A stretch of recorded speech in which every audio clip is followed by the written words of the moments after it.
지난 시간에 그리스도인에게 평화가 어떻게 오는가, 평화는 어떻게 오는가를 나누었습니다. 빌립보 교회는 율법의 굴레에서 벗어나지 못하는 사람들 때문에 괴로움을 겪고 있었고, 또 도덕적인 문제로 혼란스러워했습니다. 교회 지도자들은 서로 싸우면서 그렇게 어려움을 당하고 있었습니다. 분란이 일어나고 혼란스럽고 어지러운, 하루도 평안한 날이 없는 그들에게 바울은 평안을 이야기를 합니다. 그들이 평안을 얻을 수 있는 길은 두 가지였습니다. 하나는 아무것도 염려하지 말고, 다만 오직 기도와 간구로 구할 것을 감사함으로 하나님께 아뢰라. 기도하고 간구하자. 그러면 하나님의 평강이 너희 마음과 생각을 지킬 것이다. 기도하는 것. 또 하나는 내게 배우고 받고 듣고 본 그대로를 행하는 겁니다. 그러면 평강의 하나님이 너희와 함께 하시리라 그랬습니다. 말씀으로 돌아가는 겁니다. 한마디로 빌립보 교회가 다시 살아날 수 있는 소망은 염려하지 말고 말씀으로 돌아가라. 내가 너희들에게 가르쳐준 그대로를 행하면서 살으라. 그리고 기도하자. 염려하지 말고 기도하자. 그런 내용이었습니다. 같은 맥락에서 오늘은 자족의 비결을 말씀합니다. 자족의 비결. 사도 바울이 궁핍과 비천에 처했을 때 좌절하거나 낙심하지 않았고, 배부르고 풍부할 때에 그는 해이해지거나 교만하지 않았습니다. 외적인 형편이 어떠하든지 간에 여전히 그는 같은 마음으로 살아낼 수 있었습니다. 그는 어떻게 자족하며 살 수 있었을까? 힘들 때, 궁핍할 때, 비천할 때 만족하는 겁니다. 또 풍부할 때도 만족하는 겁니다. 이 말씀을 나누기에 앞서서 자족하기를 배웠다는 말을 하게 된 배경을 잠깐 한번 볼 필요가 있습니다. 10절에 보니까요. 내가 주 안에서 크게 기뻐함은 너희가 나를 생각하던 것이 이제 다시 싹이 남이니 너희가 또한 나를 위하여 생각은 하였으나 기회가 없었느니라 그랬습니다. 이 구체적으로 뭘 말하는지를 잘 모르겠습니다. 빌립보 교인들이 그동안 뭔가를 생각은 하고 있었는데 기회가 없었다. 그런데 이번에 다시 싹이 나기 시작했다는 얘기입니다. 싹이 났다는 말은 이제 활동, 행동 이런 것들이 이제 나타나기 시작을 했다는 거예요. 너희들에게 뭔가 액션이 지금 취해지기 시작을 했다라는 거죠. 그리고 바울은 그것 때문에 크게 기뻐한다고 말씀합니다. 그렇다면 빌립보 교인들이 구체적으로 뭘 했다는 건가? 주변을 살펴보니까 밑에 보니까요. 16절에 이런 말씀이 있습니다. 데살로니가에 있을 때에도 너희가 한 번뿐 아니라 두 번이나 나의 쓸 것을 보내었도다. 쓸 것을 바울에게 보냈던 모양입니다. 18절 중간에도요. 에바브로디도 편에 너희가 준 것을 받음으로 내가 풍족하니 이는 받으실 만한 향기로운 제물이요 하나님을 기쁘시게 한 것이라. 에바브로디도가 로마에 있는 바울을 찾아왔습니다. 빌립보 교인들이 뭔가 보내준 것을 가지고 찾아온 겁니다. 그래서 빌립보 교인들은 감옥에 갇혀 있는 바울에게 재정적인 후원을 했던 것으로 보입니다. 지금으로 치자면 교인들이 뜻을 모아서 선교비를 모아서 가지고 온 거죠. 한때 빌립보 교인들은 전도 여행을 하는 바울을 꾸준히 그렇게 지원을 하고 있었던 것 같습니다. 그런데 어떤 이유에서인지 그런 지원이 한동안 멈춰져 있다가 다시 선교 지원을 시작을 한 거예요. 그런데 어떻게 읽으면 이게 조금 오해의 소지가 있을 만한 느낌을 받을 수 있습니다. 뭐냐면 너희들이 전에는 잘 도와주다가 한동안 뜸하더니 이제 보내는 거냐 뭐 이러면서 약간 서운한 뉘앙스를 풍길 수가 있습니다. 그래서 이런 오해를 하지 말도록 한마디를 덧붙입니다. 10절 마지막에 너희가 또한 이를 위하여 생각은 하였으나 기회가 없었느니라. 빌립보 교인들이 오해를 하지 않도록 너희들이 계속 생각을 하고 있었다는 것을 내가 잘 알고 있다. 그런데 기회가 없었다는 거 나도 알고 있다. 그렇게 혹시나 만에 하나 오해하지 말도록 이런 말도 덧붙이고 있습니다. 그리고 그동안 내가 많이 쪼들렸는데 너희들이 이렇게 도와주니까 기쁘다는 걸로 오해할까봐 이런 말도 합니다. 11절 내가 궁핍함으로 말하는 것이 아니니라. 내가 지금 없는데 너희들이 이렇게 보내준 것 때문에 고맙다고 말하는 게 아니야. 나는 어떤 형편에든지 자족하기를 배웠노니. 그러면서 12절 내가 비천에 처할 줄도 알고 풍부에 처할 줄도 아는 일체의 비결을 배웠다고 말씀하고 있습니다. 그렇다면 바울이 빌립보 교인들의 무엇을 보고 크게 기뻐한 것일까? 그리고 그는 궁핍하거나 풍족할 때 어떤 형편에서든지 자족할 수 있다고 했는데 그 비결이 뭘까? 여기서 한 가지 주목할 것은 이 안다라는 말을 2번 사용하고 있습니다. 안다라는 말을 2번 사용해서 비천에 처할 줄도 알고 풍부에 처할 줄도 안다고 말씀하고 있습니다. 이 말은 비천에 처할 줄 아는 것과 풍부에 처할 줄 아는 것은 별개의 문제라는 것을 의미합니다. 다시 말해서 궁핍이나 비천에 처할 줄 아는 사람이 풍요해지면 어떻게 해야 할지 모르는 경우가 있습니다. 힘들게 궁핍하게 살던 사람이요, 궁핍하게 살 줄은 알아요.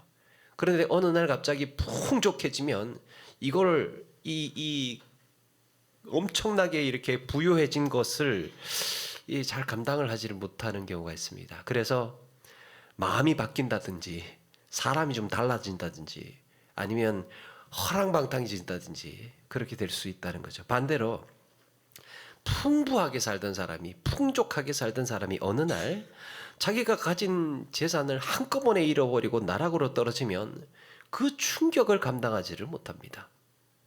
그러니까 부유함에 처할 줄은 아는데 궁핍에 처하지는 못하는 겁니다. 완전히 낙심하고 무너지는 경우가 있습니다. 따라서 비천에 처할 줄 아는 것과 풍부에 처할 줄 아는 것은 조금 다른 마음가짐이 필요하다는 것을 이야기하고 있는 겁니다. 바울은 이것을 비결이라고 했습니다. 비밀이라는 말이에요. 비밀인 이유는 아무나 저절로 그걸 알 수 있는 게 아니라는 거죠. 그런 능력이 저절로 주어지는 것이 아닙니다.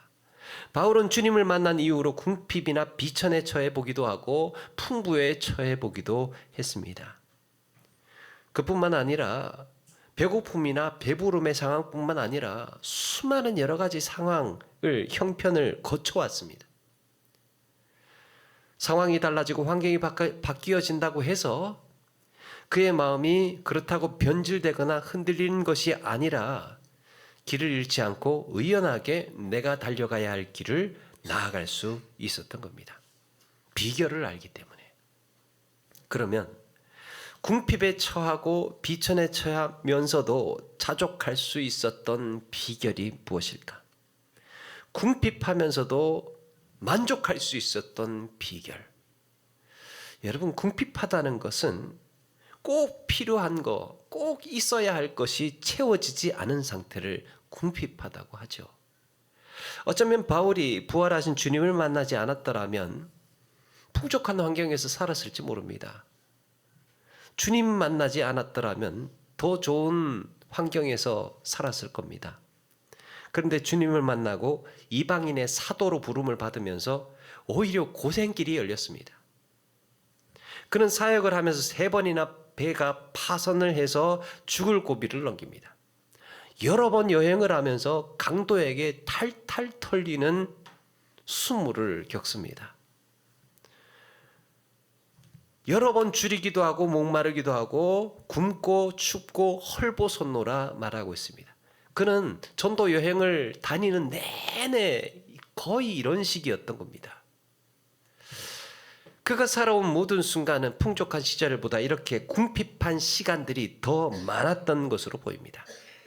그럼에도 바울은 자신의 값어치를 이런 그런 외적인 형편에 의해서 정하도록 내버려 두지 않았습니다. 그러니까 자기는 난 궁핍한 사람이야. 나는 비천한 사람이야. 나는 아무것도 없는 사람이야. 그렇게 정하도록 내버려 두지 않았다는 거예요. 비록 지금은 내 형편은 그렇다고 해도, 지금 내 상황이 비천하다고 해도 하나님께서 나를 인도하시고 나에게 필요를 채우실 것이고 나를 통해서 이루어 가실 계획이 있음을 알기에 내가 염려할 일이 아니다. 그렇게 생각을 한 겁니다. 하나님을 향한 무한 신뢰가 가져다 준 평안이었습니다. 비록 궁핍과 비천이라는 인생의 풍랑에서도 평안으로 항해하게 하실 거라는 사실을 믿었습니다. 그리고 바울은 영적인 안목을 가졌습니다. 여러분, 우리가 영적인 안목이라는 게 필요합니다. 이게 뭘까? 하나님께서 우리의 문제를 해결해 주시는 방법에는요, 두 가지가 있습니다. 하나님께서 우리의 문제를, 우리의 이 어려움을 해결해 주시는 방법 두 가지가 있는데, 하나는 문제를 제거해 주시는 거예요. 문제거리를 없애 주시는 겁니다. 또 한 가지는 문제는 그대로 있는데 내 시각을 바꾸는 거예요. 사람의 생각은 어떻습니까? 궁핍할 때 문제가 없어지려면 어떻게 해야 되겠습니까? 궁핍이 채워져야 되겠죠. 비천에서 벗어나는 것이 문제가 해결되는 거예요. 가난하면, 내가 부유해지면 문제가 해결되는 겁니다. 그런데 영적인 안목은요, 하나님의 생각으로 이 문제를 다시 보게 하는 겁니다. 하나님의 시선으로 그 문제를 다시 보게 하는 겁니다. 바울은 한때 자신의 육체의 가시 때문에 3번이나 작정하고 기도한 적이 있습니다. 그의 기도는 육체의 가시를 없애는 거였습니다. 그래서 사력을 다해서 이거 좀 없애달라고, 이거 좀 몸이 아픈 거면 이거 좀 치료해달라고 그렇게 하나님께 작정하고 매달렸던, 그런데 정작 응답이 뭐냐? 하나님께서 응답을 해주시는데요, 내 은혜가 네게 족하도다. 육체의 가시는 없애주지 않고 넌 이미 충분히 은혜를 받고 있어. 그렇게 응답을 해주시는 거예요. 그때 바울은 무릎을 치면서 놀라운 깨달음을 얻습니다. 야, 주님께서 나를 자만하지 않게 하시려고 육체의 가시를 남겨두셨구나. 그러면서 도리어 크게 기뻐했다라고 고백하고 있습니다. 그와 같은 방식으로 바울이 궁핍할 때 자족의 비결을 깨달았다면 이런 게 아니겠습니까? 오히려 궁핍하고 비천해서 하나님을 더 붙들게 되는 거예요. 그럴 때마다 필요들을 채워주시는 하나님을 보게 하시는구나. 내 손에 아무것도 없는데 동행하고 계시다는 것을 느끼게 하시는구나. 여러분, 아이들과 놀이동산 가잖아요. 아이들과 어디 나들이 가지 않습니까? 그러면 아이들한테 돈 지어주면서 네가 알아서 놀아라 하지 않잖아요. 엄마 손 붙들면 끝나는 겁니다. 아빠 손 붙들고 다니면 그 놀이터 자기 마음껏 놀 수 있는 거예요. 하나님이 그런 거예요. 하나님께서 우리의 손을 붙드시고 데리고 다니시는 거예요. 정작 나에게는 아무것도 없는 것 같아 보이지만 우리는 하나님과 함께 동행하고 있기 때문에 거기에 아쉬울 것이 없다는 거예요. 한 교인이 기도원을 갔다고 그러지요. 기도원 갔는데 목사님이 묻습니다. 어떻게 오셨습니까? 그러니까 이것도 필요하고 저것도 필요하고 참 필요한 게 많아서 기도하려고 왔다고. 그러니까 이제 목사님이 잘하셨다고, 잘 오셨다고 그러면서 그것들 다 달라고 기도하라고, 하나님께서 주실 거라고 그렇게 말씀을 하면서, 그러면서 기도하면서 우리가 배워야 할 게 있습니다. 배워야 할 거는 그것 없어도 사는 법을 아는 겁니다. 우리가 이것이 꼭 필요하다고 매달리고 있는 그것, 하나님은 그것 없이도 살 수 있는 법을 가르쳐 주십니다. 그러니까 문제가 해결이 되고 우리가 받고 누리고 하는 것도 좋은 일이지만 내 시선이 바뀌고 내 관점이 달라지고 그럴 때 그럴 때 우리는 더 큰 또 놀라운 은혜를 얻게 된다는 거예요.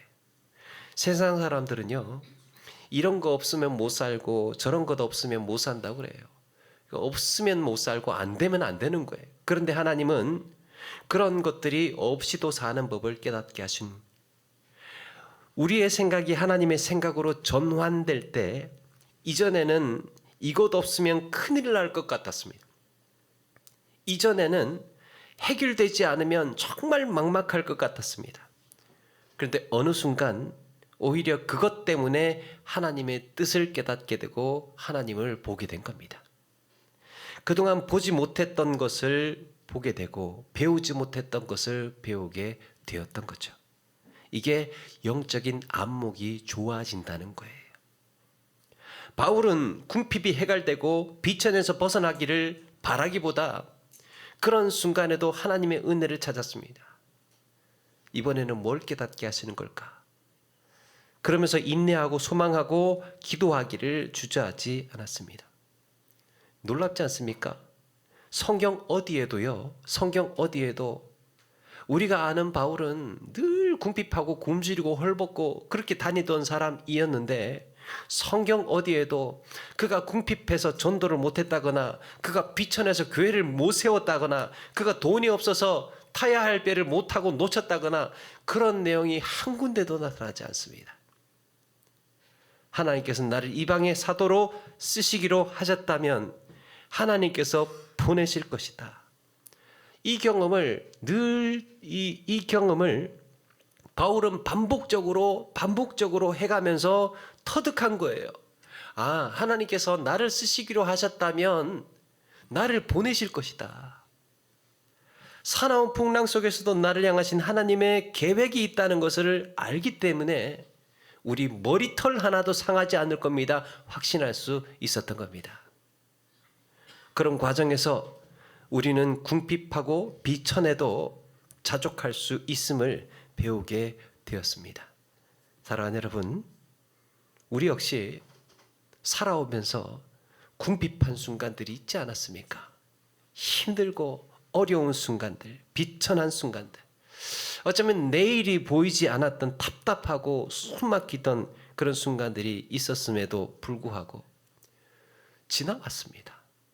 지나고 보니 여기까지 올 수 있었던 것, 하나님의 은혜인 줄로 믿습니다. 어떨 때는 계산도 안 되고, 야, 그때 내가 어떻게 다시 살았는지, 어떻게 그 문제를 해결했는지 생각도 잘 나지 않는데 어떻게 또 여기까지 왔습니다. 함석헌 선생님이라는 분이 이런 말을 합니다. 사람이 사는 거는 내가 살겠다고 해서 사는 게 아니래요. 살게 하셔서 사는 거랍니다. 하나님께서 나로 하여금 살게 하셨어요. 나를 살게 하신 하나님께서 살 길도 열어주실 줄 믿습니다. 하나님이 나를 살게 하셨다면 살 길도 열어주시는 거지요. 바울이 그걸 알았던 겁니다. 그래서 안달복달하지 않고 조마조마하지 않고, 하나님께서 나에게 사명 주셨으니 그 길도 열어주실 거야. 하나님께서 나를 살게 하셨으니 살 길도 열어주실 거야. 거기에 대한 느긋하고 의연한 마음을 가질 수 있었던 겁니다. 궁핍과 비천에 그래서 낙심하거나 포기하지 마시고 나를 살게 하신 하나님 바라보며 나아가시는 우리 모두가 되시기를 바랍니다. 다음으로 바울은 비천에 처할 줄 알았을 뿐만 아니라 풍부에 처할 줄도 알았습니다. 많이 가졌을 때에도 그걸 잘 적절하게 관리하고 반응할 수 있었습니다. 풍부함에 자족할 줄 알았습니다. 물론 그가 많은 소유를 가지려고 그렇게 애를 써서 풍부해진 것이 아니라 어쩌다 풍부한 상황에 처해진 겁니다. 그렇다면 자족이라고 하는 말은 스스로 충분하다고 여기는, 만족하다고 여기는 마음을 말하는데, 이 풍부할 때 이런 자족이 왜 필요했을까? 여러분, 사람이 능력이 뛰어나잖아요. 능력이 뛰어나고 실력이 좋고요. 아는 것이 많고 내가 아는 것이 많다고 생각을 하고 가진 것이 많으면요, 이게 어떤 함정에 빠지기가 쉬우냐 하면 앞에서도 말씀드렸지만 하나님보다 육체를 신뢰하기가 쉬워집니다. 내가 아는 것이 많아지고 가진 것이 많아지고 또 능력이 좋고 실력이 뛰어나면 내가 가지고 있는 그걸 신뢰하기가 쉬워져요. 일찍이 사도 바울은 로마 시민권을 갖고 태어났습니다. 좋은 집 안에다가 많은 것을 배우고 많은 것을 누리며 자라왔습니다. 그런 자기에게 유익했던 모든 것이 예수 그리스도를 아는 데에 눈을 가리고 귀를 닫고 있었다는 것을 깨닫습니다. 오히려 자기에게 유익했던 그 모든 것들, 자기 신분, 자기 명예, 자기 집안, 내가 배워왔던 바리새인, 학자로서의 길, 이런 것들이 하나님을 오히려 선명하게 보는 데에 걸림돌이 되었다는 거예요. 육체를 신뢰하고 있었던 거죠. 바울이 전도 여행을 할 때에도 육체를 신뢰한 듯한 모습을 보인 적이 있습니다. 바울과 바나바가 전도 여행을 하고 이제 2차로 전도 여행을 떠나려고 할 때 바울은 바나바와 대판 싸우고 갈라서게 됩니다. 바나바는 왜 그랬습니까? 마가를 데려가야 된다. 자기 조카 마가를 데려가자는 주장이었고, 바울은 전도 여행 중에 마음대로 돌아간 마가를 이번엔 다시 데려갈 수 없다, 용납할 수가 없었던 거예요. 저런 태도로, 저런 정신 상태로 전도를 하니까 자격이 없어져, 쟤는. 그렇게 생각을 했던 겁니다.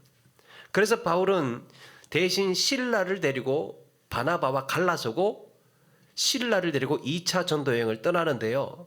그때만 해도 정말 피 끓는 청춘의 이 의욕이 넘치는 의지가 강할 때였던 모양입니다. 바울은 아시아를 도우려고 계획을 짭니다. 그러니까 바나바와 싸우고 나서 전도 여행을 하는데 아시아를 도우려고 계획을 하고 그렇게 애를 쓰고 힘을 쓰는데요. 아무리 해도 자꾸 뭔가 일이 생기고 길이 막히고 차질이 빚어지고 이게 잘 안 되는 거예요. 아니, 내가 하나님의 영광을 위해서 지금 이 거룩한 내가 말이야 지금 선교 계획을 잡고 이걸 다 해나가는데 왜 이게 지금 안 되는 거지? 성령께서 브레이크를 거셨습니다. 그쪽이 아니야. 그 길이 아니야. 라고 하시면서 반대편인 유럽으로 넘어가게 하셨던 겁니다. 육체를 신뢰한다는 게 이런 거예요. 때로는 내 지식이나 경험이, 때로는 내 신분이나 내 능력이, 내가 가진 이것이 하나님의 인도를 둔감하게 느끼게 합니다. 하나님께서 어떻게 말씀하시는지, 무엇을 가르치시는지 여기에 민감하게 반응하지 못하도록 육체를 신뢰하고 있기 때문에, 그럴 때 하나님은 브레이크를 거시는 거예요. 시인 하상만님의 내 마음의 브레이크라는 시가 있습니다. 시가 조금 특이합니다. 조금 긴데요. 소개를 해드리겠습니다. 먹고 살 길이 막막해서 운수회사에 찾아갔어. 25톤 트럭 몰고 서울에서 부산까지 왔다 갔다 하면 제법 돈이 될 거라 생각했는데 나이는 몇이냐, 결혼은 했느냐, 아이는 있느냐, 사장님의 질문에 척척 대답하고 나니 25톤 트럭은 영 못 몰 거라네. 마누라 있고 애도 있고 해서 버는 김에 확 벌어야겠다고 했는데 어째서 그러냐고 물었더니 거저 180은 밟아줘야 수지가 맞는데 조심성이 생겨서 그럴 수야 있겠는가. 100만 넘어도 발바닥이 올라가니 처자식이 브레이크야 브레이크 이러더구만. 지금은 5톤 트럭 몰고 가까운데 조심조심 왔다 갔다 하고 있지. 이분의 아버지가 평생 2.5톤 트럭인가 실제로 그렇게 몰았다고 이야기를 하는 것을 본 적이 있습니다. 처자식 생각나서 그냥 그 고속도로에서 꽉꽉 밟아줘야 되는데 생각나서 그게 브레이크가 되었다는 거죠. 출애굽한 이스라엘 백성들이 광야를 행진할 때 그들이 여러분 끊임없이 훈련했던 것이 육체를 신뢰하지 않는 훈련을 했습니다.